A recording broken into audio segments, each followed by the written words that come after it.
Um, so just a couple of things before I hand it over to Dan. First and foremost, I welcome you all to what is the first ever Squash Canada Coach Professional Development webinar series. And today's topic is grassroots squash, specifically junior bronze events. And Dan Clark is our presenter today. He's going to take over in a minute. And as he goes through the presentation, just a couple of ground rules. I ask everybody to keep their microphones muted, and then what we're going to do is once the presentation is finished, we're going to open it up to questions, and then you can unmute yourselves, and we'll kind of go through everybody. I'll kind of do a roll call, and as you have questions, we'll go through until we don't have any questions anymore for Dan. One of the things I'm happy to do at the end of this call is take an extra few minutes for any of you who have questions regarding the Coaching Association of Canada's maintenance of certification and wanting a better understanding. I'm happy to answer any questions after the presentation and after the question and answer session for the topic today. So if you do have questions, I'm happy to do that. All right, so if everybody can just make sure they're muted, and just I see Julie Maltamaki has signed on. So Julie, I've noted you're here. Before Dan takes over, Travis or Jimmy, are either of you guys on the call? No, okay. All right, Dan, I am pleased to hand it over to you, and just let me know when to queue up each slide. Okay, thanks very much, Jeff. Can everybody hear me okay? I hope so. Yes, yes. Good, yes. Okay. Let's do this. So hello, everyone. Good afternoon to those of you on the east side of Canada, and good morning to those on the west. I want to thank you for joining us and taking the time out of your day. And I want to extend my thanks to Squash Canada and Jeff for having me in today. Today, as Jeff alluded to, we are here to discuss squash at the grassroots level with specific focus on the importance of an aptitude to run a successful junior bronze tournament.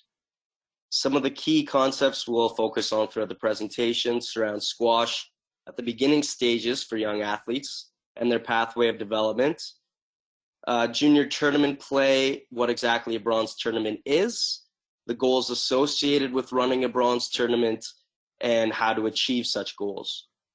So I'm excited. I hope you're excited and can take a bit away from this presentation. So without further ado, let's dive right into it. Slide, please, Jeff. So firstly, I want to just share a bit on who I am, so I'm not simply a mysterious, weird voice talking at you for the next little bit. So my name is Dan Clark. I first started playing squash when I was about 10 years old. I gravitated towards the game pretty much instantly, and as a result of this passion, some fantastic coaching throughout my junior career, as well as a great surrounding community I was lucky enough to be a part of, I was able to reach a ranking as high as top 10 in the province when I was a under 19 junior. The love for the game took a really drastic advance after participating in my first junior tournament, and these early positive experiences helped shape what has become a career in the sport. I'm currently working actively as a squash professional at the Badminton and Racket Club, located downtown Toronto, and I've had the opportunity to work at a few different clubs over the years. So this opportunity to work at various clubs has offered me the incredible chance to learn some amazing and unique programming ideas different coaches and clubs present their membership with. So I've been lucky enough to carry a lot of what I've learned with me at these distinct clubs in my current position. My current role has me working privately as well as in group settings on court with people of all ages, kids as young as 4 years old to adults as old as 80 at times. So in addition to the on-court activity, there's a huge communication, administrative, and organizational component associated with the job as well. And one aspect of this is tournament planning and coordination. So I've had the opportunity to run countless internal tournaments within the BNR, as well as chairing several regional tournaments, both for juniors and adults. So organization and preparation is at the utmost importance at any level of the coaching profession, especially in tournament planning. So we will circle back to reinforce this concept a little bit later on. Slide, please, Jeff. So at the grassroots level, squash, in addition to any sport really, is centered around an enjoyment for the game. Specifically with kids at younger ages, as a coach, your main objective should be to create a positive, fun environment for the kids to associate the game with. In addition to giving them the technical foundations they need to set themselves up for success in the game, a coach is tasked with making the kids' time on court an enjoyable experience. I always say that when someone walks off the court with me, I want to have achieved 3 things with them. Number 1 is having them learn at least a few new technical strategic pieces to the game. Number 2 is giving them a solid workout and a sweat. And number 3 is making sure they enjoyed themselves and had a ton of fun. This last objective is the most important to reinforce at the grassroots level and is often achieved with energy, creativity as far as your drills and your on-court activities, as well as with the patience and understanding that individuals are different. They learn in different ways and at different rates.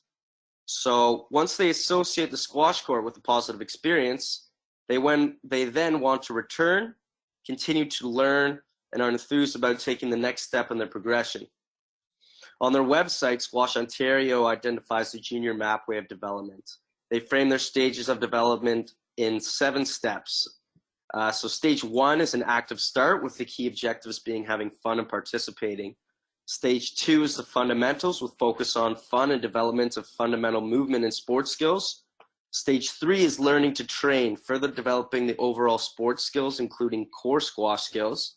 Stage 4 is developed as training to train, developing squash specific skills, beginning to build the performance engine. Stage 5 is training to compete, optimizing squash specific preparation and focusing on specializing in the sport. Stage 6 is training to win, maximizing sport-specific prep. And stage 7 is being active for life, living a healthy lifestyle and staying active on court. So at a certain stage in their developments, I would say likely around, as identified, stage 4 or 5 of this mapway, junior squash players should all be encouraged to participate in the sanctioned external tournament. This experience and introduction to competitive play could provide another leap in their love for the game and further entice them to play more. The first tier of tournaments the kids should be introduced to are junior bronze tournaments. So what is a junior bronze tournament? Let's go to the next slide, Jeff. Bronze tournaments are the first level on the junior tournament pathway. They are then followed by what's called a Grand Prix, a silver tournament, a gold tournament, and finally provincial, national, and international level tournaments. Bronze level tournaments are generally one-day events and are the most elementary stage of tournament play. They are often attended by kids, generally ages from 6 to 14, and many of whom have never had the experience of playing in a tournament setting before. As a result of this new experience and slightly heightened competitive atmosphere, there are usually many nerves brought with the kids through the doors. So these new competitors of the game can be quite a fragile ecosystem of athletes. Thus, as discussed early, the main objective of a bronze tournament is for the kids to walk away with a positive experience, edging them to participate again, continue to play the game, and eventually take to the next rung of tournament play, such as a Grand Prix or silver, for example. So creating a lighter, positive atmosphere in a competitive lens should definitely be an objective of a bronze tournament. Another one is socializing with new faces and forging new friendship is often a fantastic byproduct of a lot of these tournaments and should definitely be sought after as well. Another goal is for the kids to learn and grow in the values that they can take with them for the duration of their time playing the game. So learning the rules, learning how to referee, as well as emphasizing the concepts of good sportsmanship and winning and losing with grace should all be reinforced in some way throughout this tournament.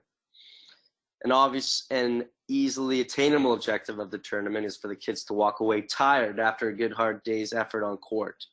So thus trying to guarantee lots of squash for everybody, regardless of one's result. Again, to put it simply, the goals of a bronze tournament can be set as such, similar to the focus of on-court teaching that I outlined a little bit earlier. So number one, teach and reinforce the rules and the values of the game. Number two, ensure participants have a great workout and lots of activity. And number three, arguably the most important, promote a positive, enjoyable experience. So for the next stretch of the presentation, I'm going to guide you with some of the ways in which the outlined tournament goals can be achieved, with specific reference to the bronze tournaments that I have run in the past.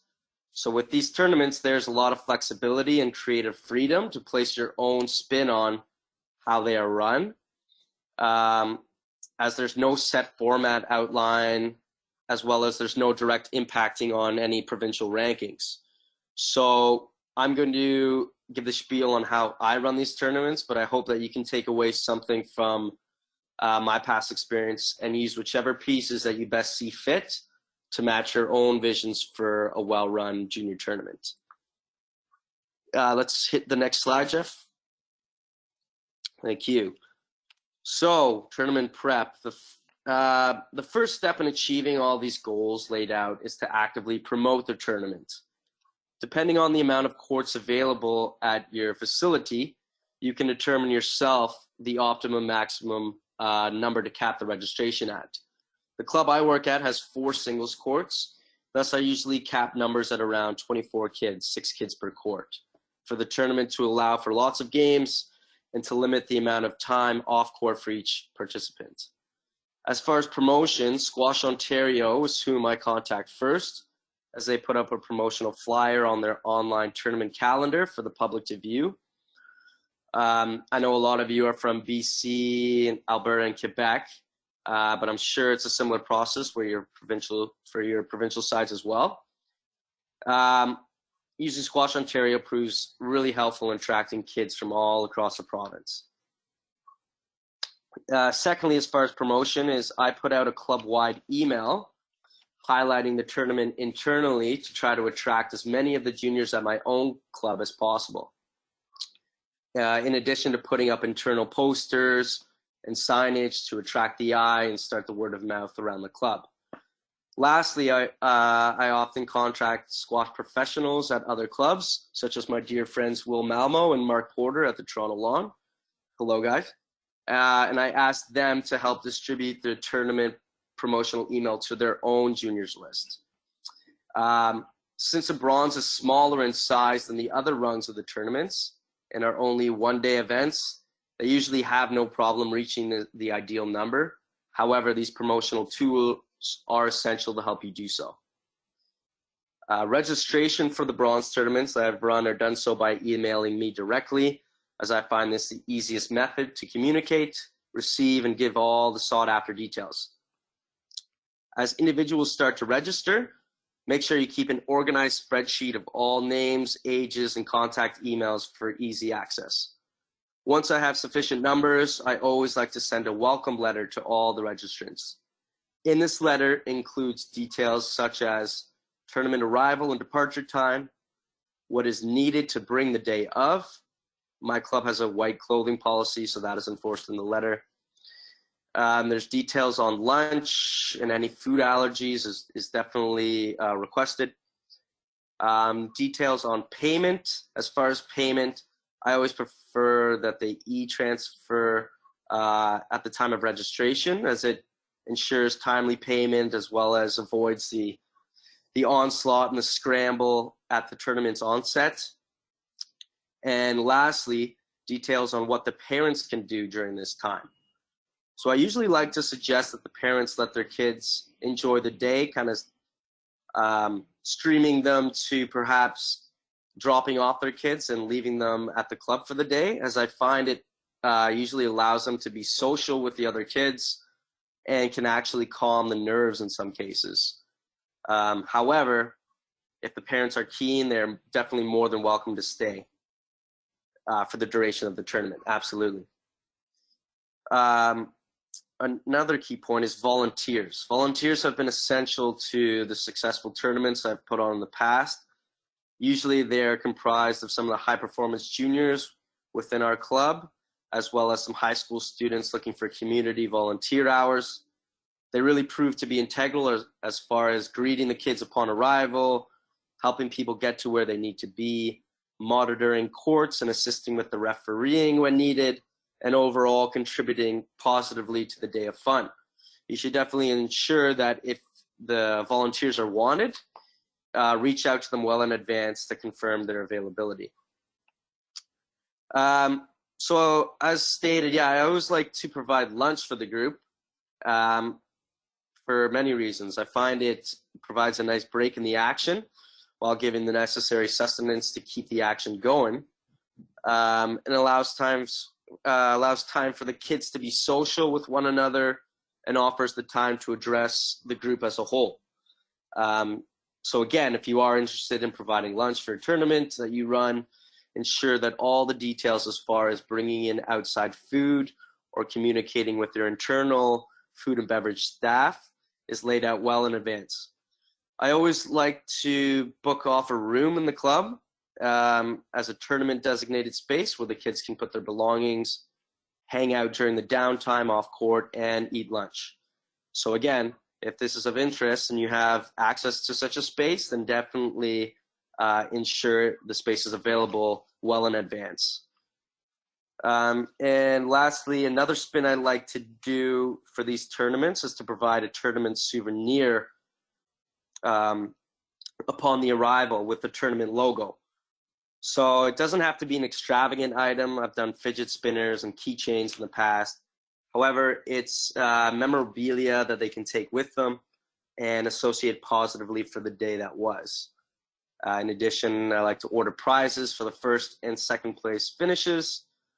And so again, these souvenirs and prizes are ordered and purchased well in advance. So overall, the more prep work you can do in advance, which is our key theme here, the smoother the tournament will run. As a result of the work that you do prior to, you, the facilitator, can make sure that the participants, the parents, and the tournament flow are each managed in the most appropriate manner. As the tournament coordinator, your job the day of the tournament should be seamless. Thanks to all the preparations you made beforehand, and the tournament should really run itself after the sound of the horn. So let's change the slide, Jeff. Thank you. So tournament action. So another aspect of the preparation work that needs to be addressed is that of the setup and getting the necessary equipment needed. So definitely ensure that the space by the squash courts and the other areas needed are clean and organized. By each squash court, there should be scoring sheets for referees, pencils, squash balls, adequate seating or space for spectating, as well as the draws and the court schedules posted. As far as making the draws, this is obviously an integral part of the preparation work. Due to the fact that in the setting you are generally unaware of the performance levels of each participant, as most will lack a provincial ranking, the best way to determine the initial grouping is by age. I really like to allocate each grouping, often a mix of boys and girls, depending on who registers, to a specific court within the club. So this is their court for the first few hours of the tournament, which I like to frame as a round robin initially, whereby everybody plays each other within their group. I find having them positioned at one court helps with the court flow and reduces confusion on where one should be. Additionally, this gives you the ability to watch and look at the score results to determine if there's any level discrepancies in the grouping, and if so, perhaps a change is necessary in grouping. So after the round robin play is completed and all the kids head to the tournament room for lunch, I then ask the volunteers about what they saw on the courts that they're monitoring as far as level discrepancies, and thereby appropriately place the groups into a double elimination style tournament for the afternoon of play. So a bit more of a established tournament bracket. So now that the tournament format has been identified, let's get back to the day of the tournament, step by step. Slide, please, Jeff. So as the tournaments and parents walk in, they're greeted by the volunteers that welcome them there. The volunteer and additional signage points them to the tournament designated room, where I'm usually there to greet them and present them with their tournament souvenir. Once everybody arrives, I give the presentation to the group about how the day will unfold, including everybody's court groupings, the tournament format, the duties of the referee. So how I like to format the refereeing is that the two players who just came off court, they ref together. It kind of alleviates the pressure and they can help each other out if needed. And in this presentation at the beginning, definitely like to identify the importance of demonstrating good sportsmanship and winning as well as losing with grace. So I also try to reinforce that the name of the game and why we are there, our main objective is to have fun and not really worry about the results. So in this sense, I'm ultimately attempting to instill a positive, light atmosphere. And then in this same light, I'd like to give special recognition for those who are participating in their first ever squash tournament, as just a simple notice can go a long way in helping develop this positive atmosphere. So once the presentation is concluded, the volunteers lead the groups to their court, where the court flow and the tournament schedule is posted and the games begin. So for the next couple hours, the main task as the tournament coordinator is to just simply manage the emotions of the parents and competitors, engage in conversations, manage the scores and results, as well as determine if anything stands out as far as level discrepancies. So once the round robin is completed, the kids then make their way to the tournament designated room and they enjoy their lunch. So as stated, while they eat, I make the necessary adjustments to the groupings and then seed them into an elimination style bracket posted by each court after lunch's conclusion. Secondly, during this time, I like to present raffle draw prizes purchased a few days in advance. So each participant has their name placed in a hat, where names are then drawn and small prizes are awarded to the selectees. This I find really creates a buzz and excitement amongst the kids and leaves them with another positive, lasting impression when they leave for the day. To reinforce the concept of sportsmanship that we discussed earlier, I tell the kids from the onset that those who demonstrate good sportsmanship throughout the day have a better chance to win the raffle prizes, as more of their names will be submitted within the draw hat. So this seemingly small incentive really does make a big difference with a lot of the kids, and as a result, can really drive these positive values home. Let's go to the next slide, Jeff. Thanks. Okay, so the tournament wrap up.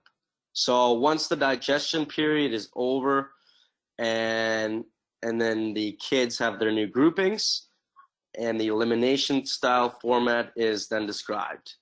So these games are structured a little bit longer. I usually put them games up to 15 rather than 11.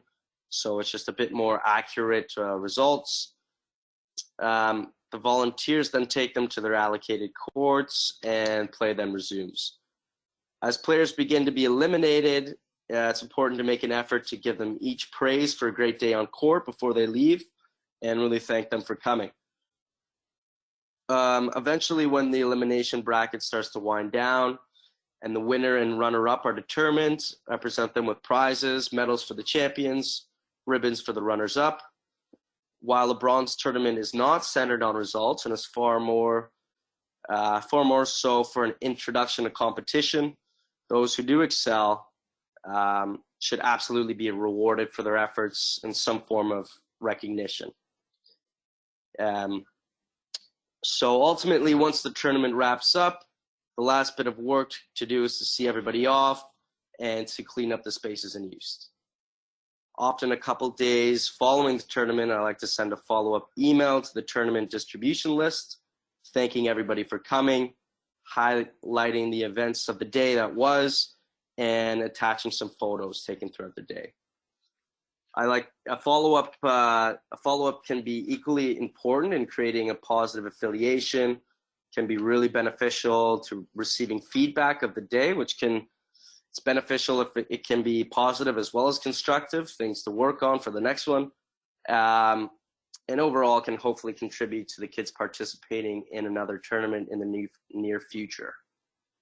So as said, there are many ways to run a tournament, and there really is no right or wrong way. This is simply the format that I chose that best suits the facilities my club offers and the way I decided to achieve the main goals of a bronze tournament in my perspective. However you decide to format the day to help the kids, number one, learn and further enforce the rules and positive values of the game. Number two, have a great workout, enjoy lots of activity. And number three, have a positive, enjoyable experience, is your own creative freedom and a beautiful part of the coaching career. So put in the time beforehand, prepare and stay organized, and you will help yourself achieve a fantastic day and run a successful tournament. So I hope you took something away from this talk and are able to apply it to your own methods in coaching. Yeah, I wish you all the best of luck in your own tournament facilitating and look forward to seeing your great ideas to help promote the game that we all know and love, especially at the grassroots level. So let's continue to grow squash, this amazing sport, together.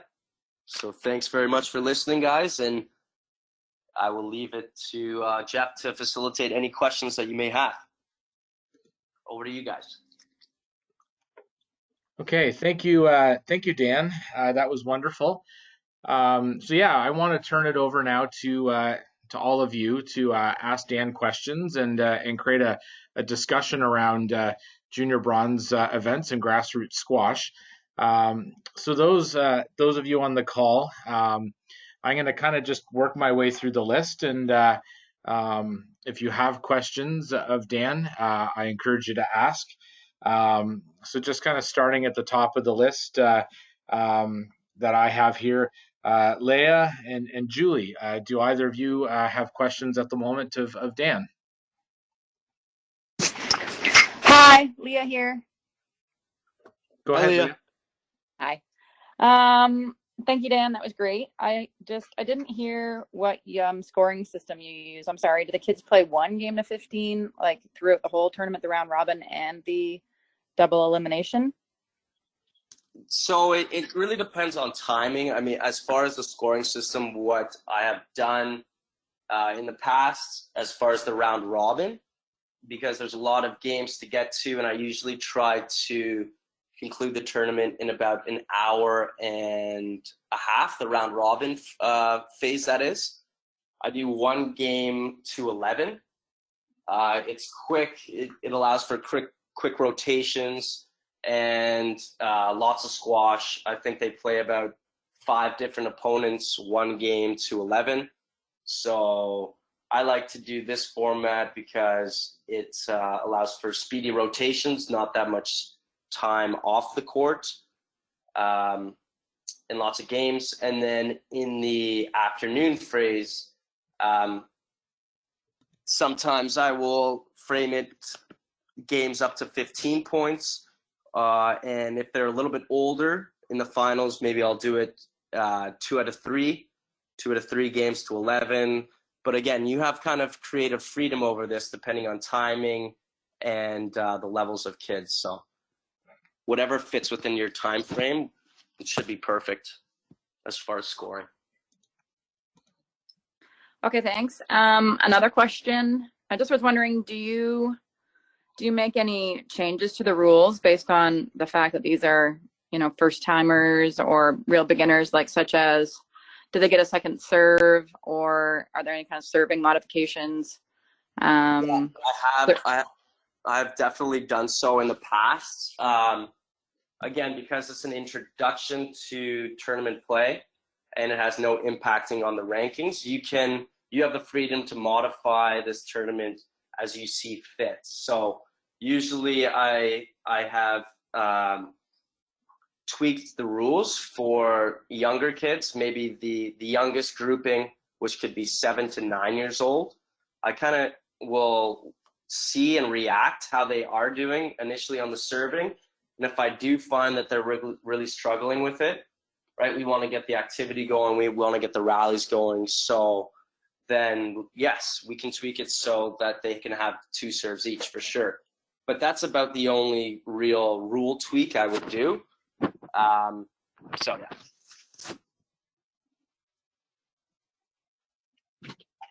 Dan, it's Julie here. Just do you use different types of balls for the different ability levels? No, Julie, no, I have not done so in the past. It's always a double yellow regulation ball. So you're expecting 6-year-old kids to use a double yellow dot ball? Yes, yeah. I mean, so a bronze tournament, usually the criteria is that they do have, if they are entering in a tournament, generally the assumption is that they have had quite a bit of squash experience or just at least the fundamentals in play. So generally they should be able to serve and keep a rally going. So in this sense, a double yellow should be totally fine for them. Interesting.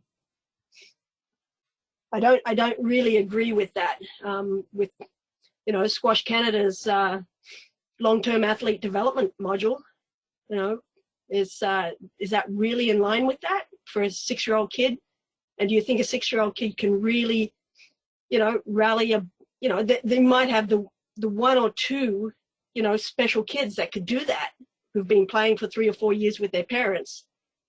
But in a tournament setting, I really struggle to think that using a double yellow dot ball would be appropriate for a 6-year-old kid, even sometimes 7-year-olds. Right. Well, I mean, I've found in the past that it hasn't been an issue, but again, these tournaments are all it's all about the creative approach and kind of adjusting on the fly to what you see. Okay. So definitely the objectives is to get the rallies going and ensure that there is gameplay occurring on court. So if the younger group specifically is struggling with the double yellow ball, you absolutely have the freedom to tweak it and change the ball to whatever you see fit. Okay.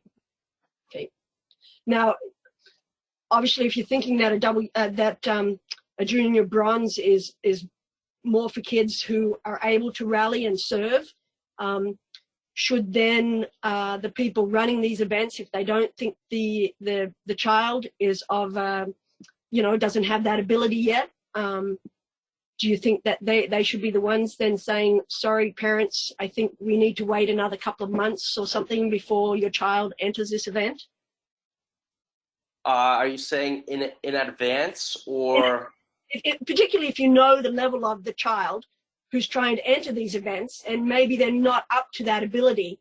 So then would you turn around to the parent and say, I'm sorry, John, let's get, Jimmy working for another couple of months on these sort of things, and then maybe the next time I run this event, he can come on in because, he's going to have the ability to... I have done so in the past with juniors at my club. Okay. I think the main attributes that they should have obtained are the ability to serve and return at some sort of consistent basis. Yep. So with those, if they demonstrate that, then I definitely think that they should give it a try. But again, if they don't have those skills developed, then I do think that they should continue to work on their skills, and in a couple months, they can give it a try. Okay, that sounds good. Thanks.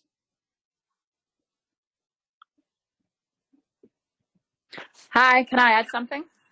Absolutely. Just for Julie, or maybe just for anyone else who's listening, is we do some events at our club for these kids that they really can't serve consistently yet, and serve return is even harder for those kids, but I still want to include them. So we do something like on one court, once I kind of identified the kids that can't serve, I'll stick a volunteer on that court, and the kids can have their 2 tries at trying to get the serve in, and then if they can't, then the volunteer will serve nicely for them, and then the rally will get going. And then another thing we do with that group is that we make them switch who serves, regardless of who gets the point. So if I'm playing against Julie, even though she might beat me 11-0, we alternate who serves. Like, so she serves and I serve, vice versa.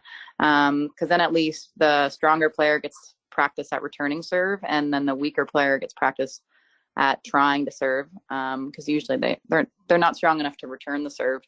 And then it's kind of a quick, boring game where they get 11 serves served at them in a row. So we make them take turns and switch who serves every point. Yeah, that's a great idea. I mean, again, just formatting whatever outline, how you want to frame this event to the level at play is perfect. So I think that's a great idea for those that can't serve and return consistently. That's fantastic to make the adjustment there. That sounds great. Okay, Ronaldo and Clifford, any questions?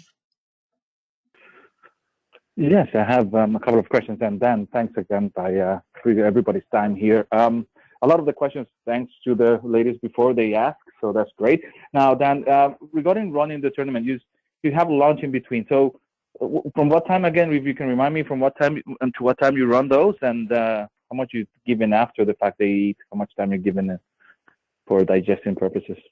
Right. So usually the tournaments that I've done in the past commence at 11 a.m. So from 11 a.m. to roughly, we'll say 12:45, give it an hour and 45-minute window. That's when the first round robin stages occur. So then we'll break for lunch. Lunch will be served around 12:45 to 1 p.m., somewhere in that window. And then we will recommence squash playing at around 2 p.m., maybe slightly just before. Gives them at least 45 minutes to digest. And during this time, they're social within the group. We do the raffle prizes, and there's a little bit of downtime. Maybe if your club has stuff like ping pong or foosball or whatever little games that you can kind of throw at them to keep them entertained as well. Definitely beneficial during this downtime, because usually they just want to kind of eat lunch and then jump right back on court. Yeah. Because they're kids and, right, the digestion is not on the top of their mindsets, but I try to keep them contained for at least half an hour, just in whatever way I can keep them entertained. So these raffles or little activities on the side. Okay. Oh, great. Another again, it's a logistical, process, as you said, to organize this. Is there a list that Squash Canada, Squash Ontario can share for reaching out to sponsors or people that are willing to give for those sort of memorabilia or raffle items, right? Because I think that's one of the also difficult things is to be able to connect with a t-shirt supplier or something like that. If there's a list that is available, it could be made easily available, would, I think, make it easier for people organizing those tournaments. And I don't know if that will be the case for everyone, or I don't know if it is listed on like Squash Ontario's website, although I do know the distributor that they do go to for their trophies and medals, and I actually use the same distributor. So his name, if you want to write this down, and he's very good. He's very, very efficient. His name, it's Lou Silver Trophies, which is in Markham, Ontario. Okay. blue silver trophies. Yeah, he's really prompt, and he does great work. Okay, I'll reach out. And a couple more to bid for because our bronze tournaments are not sanctioned to your point, but they are advertised in Squash Ontario. How do you reach out to Jamie and you say, hey, we want to do a Squash Ontario bronze tournament or a bronze tournament, and that's it, or is there any other bigger process to bid for one? So usually at the beginning of the season, that is, so I guess, prior to the beginning of the season, so maybe in August or, ideally in August, I would say, you reach out to Squash Ontario with the dates that you have in mind. And because it's bronze, it is quite flexible, and it's not going to really impede other tournaments ongoing, like gold tournaments or silver tournaments. It's a different market of kids, right? So you're going to, it's quite flexible, and they can usually make it agree with their schedule. Okay. But as far as the process, the earlier in advance that you can secure the date that you're interested in, that would be, send that off. Yeah, that would be great. Simply reach out to Jamie or Lauren at Squash Ontario or whoever the provincial the committee is, and you send them the details and they publicize it for you. Great. It's quite simple. Yeah, it's great. Yeah. Okay. Well, thanks. I don't have much more questions. Thanks. Okay, my pleasure. Clifford? Oh, hi there. I just want to thank you guys for taking the time. To do this. And one of my question is that how are we reaching out to the community to gather these young individuals? Are they players that are at the club, adults who have children? Are we marketing in schools?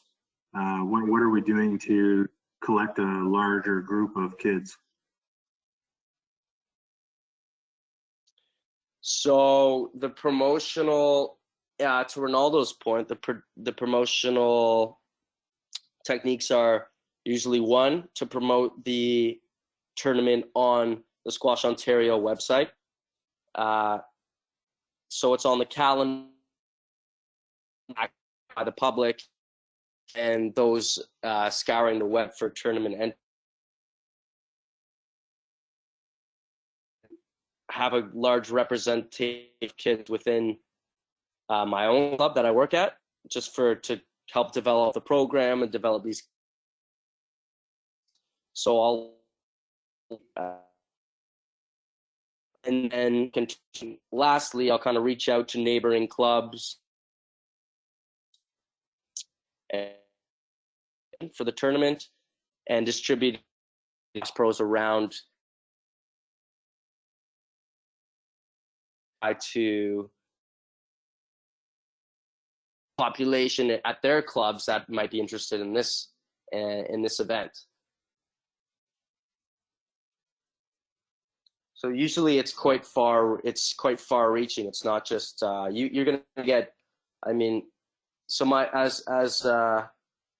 as mentioned, my club is in downtown Toronto, and the last few tournaments I've had kids from Windsor, kids from Niagara, Hamilton. So it is quite far reaching. I think that's largely to do with the provincial website. Okay, thanks a lot, Dan.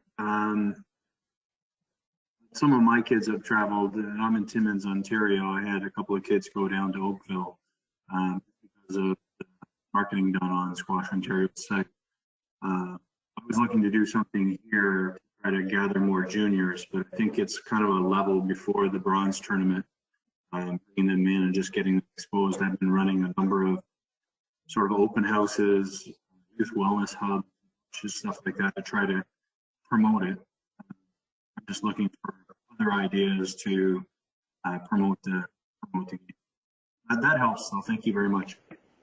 Okay, my pleasure, Clifford. Yeah, anything, any kind of spin-off that you can do just to get the kids in the door.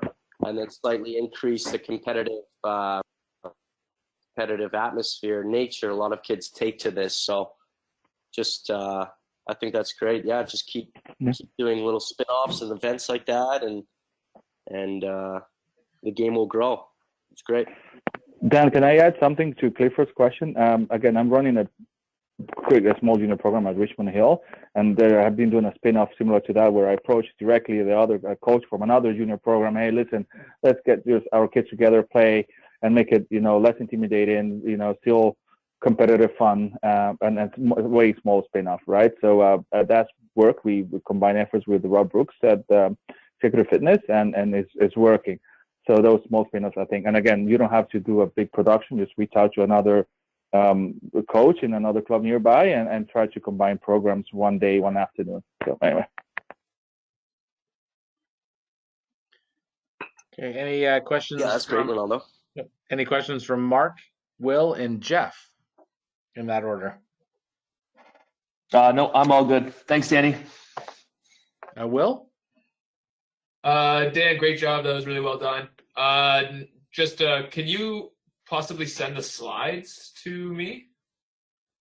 Yeah, absolutely. No problem. Yeah. One of the benefits is I will share on behalf of Dan the presentation. I will email that out to you guys this week. If not this afternoon, you will get a copy of that. Okay, and then so the recorded conversation, but like on top of that, you could also send the slides over too. Yeah, definitely the slides, the recorded presentation. I just have to figure out from a formatting standpoint if the file is small enough to send, or if I need to put it in some sort of Google Drive to share it. But yeah, the goal is to share both the slides as well as the actual presentation. Okay, great. Thank you. Okay. Jeff Williams, any questions? Jeff's here. Yeah, I don't, great presentation, Dan, but I don't think I have too many questions other than what people have brought up already before. So thank you very much. My pleasure, Jeff. Thanks for listening. Okay, just to wrap up, any final questions from anybody for Dan before I change gears? Just to do a quick summary of the maintenance of certification as to why we're all here to gain professional development points for your coaching certification. Any last questions?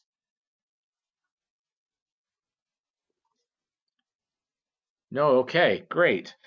Okay, so Dan, thank you. I'm going to switch over here to bring in information on the Coaching Association of Canada's maintenance of certification. So what I've just done, I don't know how many of you are familiar with the maintenance of certification. It's been in existence for about 5 years now. You can find information on this on coach.ca, and that's the Coaching Association of Canada's website. Specifically, under coach training on the top here, you can find information on maintenance of certification. So I'm just going to click that page and take you here. And what it has here, for those of you who aren't completely familiar with all of it, is information on how you can gain points with respect to professional development. It's everything from sport-specific workshops. So if you're working on your certification at any of the levels, whether it's squash specific or any of the multi-sport modules, which is also a component here, they come with points, as many as 5 points per module. Some are a little less, but many of them carry 5 points towards your maintenance of certification. Can be things like events and workshops, like we're doing today. And we will have more of these going forward. So it's really anything and everything that's coaching related, as well as you can self-report coaching. You can get 1 point per year, up to 5 points in a cycle for your active coaching. And what I will show you is you can record these. I'll show you my profile here within the maintenance of certification. In your coach profile, there's a section for certification. You can click on that. And then there's a section for maintenance. And so for those of you who don't know me very well, I'm a certified coach in curling. And so I have to do this for myself, much like you do for squash. And so under here, under maintenance, you can, anytime you do something related to coaching, you get points. And so, for example, in the last few months, I've done things like the NCCP Emergency Action Plan e-learning. I've done things like leading drug-free sports, online evaluation, managing conflict. You can see here the points that are associated with it.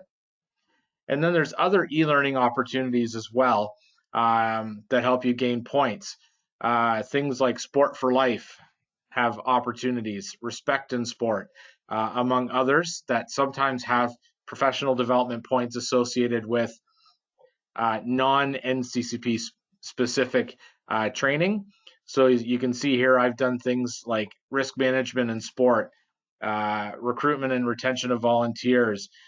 Those are through Sport for Life. They have a ton of e-learning training modules, as well as Respect in Sport. So they've got things like welcoming all abilities, supporting positive behaviors, keeping girls in sport, different e-learning modules that can gain you a couple of points towards your maintenance of certification, as well as down here, you can self-record your active coaching. So I've been actively coaching since about 2013. And so I'm in a new maintenance cycle since 2019. So I've recorded that I've been an active coach, and it gets me a point towards my maintenance of certification that you can see here. And I need to get 20 points. So in a year and a bit, I've gained my 20 points that I need as a certified coach.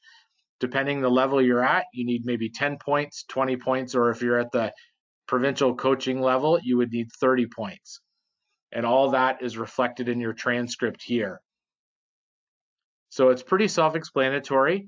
I just want to give you a quick high-level introduction on this, but if you have specific questions about how to gain points and options to do it, please don't hesitate to call me or email me, and I will walk you through ways to gain points to keep your maintenance of certification.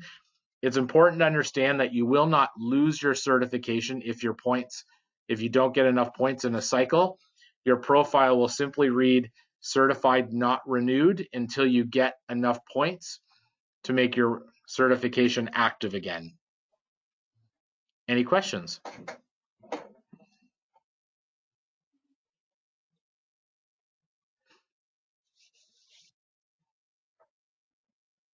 Okay, no questions?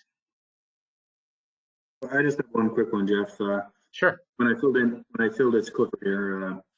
my thing, I didn't put my NCCP number.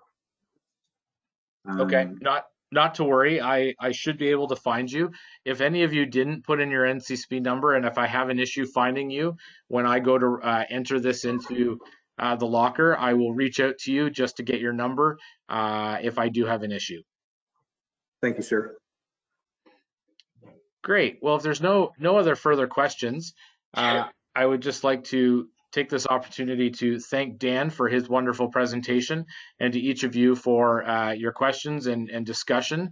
That was a fabulous 50 minutes discussion around grassroots squash and junior bronze events. And again, if you have questions about maintenance of certification, please don't hesitate to reach out to me at Squash Canada, and I'm happy to help you as needed. Quick one more question before we go. Is it possible to create a distribution list or something where we can continue these conversations and be able to share best practices amongst those that are willing or running junior tournaments? Again, not wait for a webinar, which was great, but also ongoing, how to rely on that network. Dan, any thoughts? If you'd like to, Dan, did you want to take a lead on creating an e-list at all? I think it's a fantastic idea. Absolutely. How we could go about this, I think it's definitely worth exploring, Ronaldo, and I'll give it some thought, but I think you're definitely on the right track. I think it would definitely be beneficial to bounce ideas. Yeah, but I think this is a continuous effort, right? And I'm willing to help Dan if you need help with that, to put something together and make this sort of a more grassroots program, right? To have more people going into doing some of these either bronze or smaller versions of it, right? To get those kids, starting get the bug of squash and getting really engaged with it.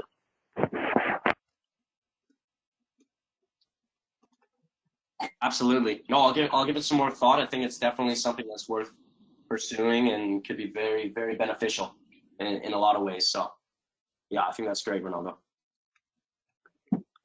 Perfect. Well, I'd like to thank everybody for attending, and just a friendly reminder for those that may not have signed up. Our next webinar is next Tuesday, Feb 25th at noon Eastern Time. It's a CAC liability insurance program based webinar to talk about a